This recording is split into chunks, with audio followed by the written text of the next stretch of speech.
My name is Liz, mother to Florence, who is 3 months old. My name's Paige and this is Penelope. My name's Victoria and my baby's name's Gethin.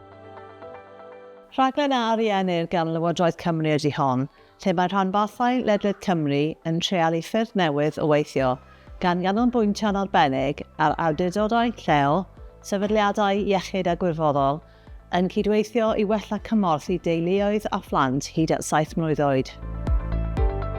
From these sessions, I just want to learn about how to interact with Florence and how to understand her a bit more. So how to learn her happy cues, her sad cues, learning about how interested she is in things and how she can be interested in new things.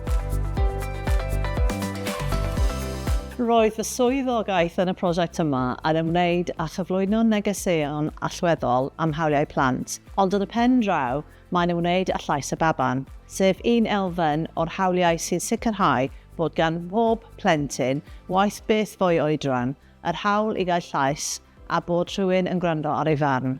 Mae hawliau plant wedi hymgorffori yn Convensiwn y Cenhedloedd Unedig a'r hawliau plentyn, a dyma'r pethau sydd eu hangen ar blant i dyfu'n hapus, yn iach ac yn ddiogel. Rydyn ni'n edrych ar negeseuon allweddol gwahanol bob wythnos ac yna'n cynllunio sesiynau yn unol â hynny, ac yn dod o hyd i wahanol ffyrdd creadigol o gyfleu'r negeseuon hyn. Heddiw fe wnaethon ni sesiwn ar sain, felly roedd gyda ni i gyd seiniau ac offerynnau gwahanol, a cerddoriaeth uchel a cerddoriaeth dawel, gan weld sut roedd y babanod yn ymateb i hynny.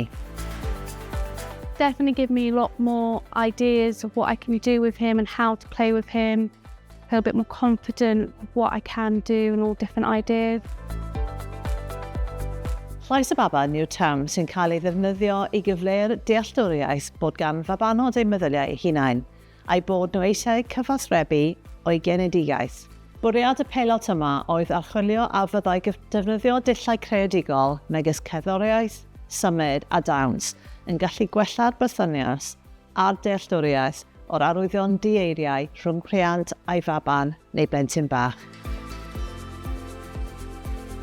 Rydw i'n ymdrin ar prosiect yma o safbwynt symudiad, ac mae gen i ddiddordeb mawr mewn sut mae gweithgareddau creadigol rydyn ni'n ein gwneud gyda'r rhieni a gyda'r babanod yn helpu'n fawr i ddatblygu ei perthynas.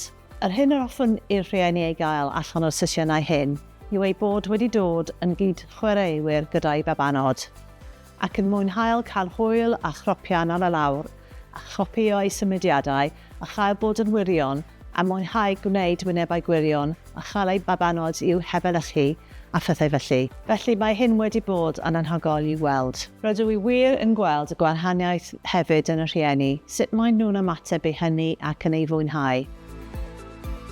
Really enjoyed the creative movement. Again, thinking different ways I never would have thought of interacting with him. It's given me a lot more confidence of things we can do together, and he really enjoys. These sessions have helped me try and see things from her point of view. She's limited what she can do. It's all about interacting with her on a face-to-face level and singing songs, etc. So these classes have really helped. Mae'r prosiect yma wedi bod yn gyffrous iawn.